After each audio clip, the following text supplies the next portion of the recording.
परीक्षा, paper checking, result making, नंतर relax व्हायचं ठरलं. व्हेन्यू डिसाईड झाला आणि मारल्या की भराऱ्या. लेक्चररशिपच्या पल्याडचं, कामाच्या व्यापाने बाजूला पडलेलं आणि कित्येक दिवस ज्याचा थोडासा विसरच पडला होता, ते मैत्रीचं नातं, सहवास पुन्हा एकदा अनुभवला.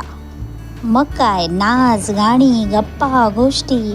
कामानंतर थकलेल्या माणसाला आधीच्या काळी श्रमपरिहार करूयात हा शब्द वापरायचे.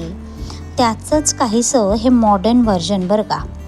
टीम आउटिंग याचं नाव.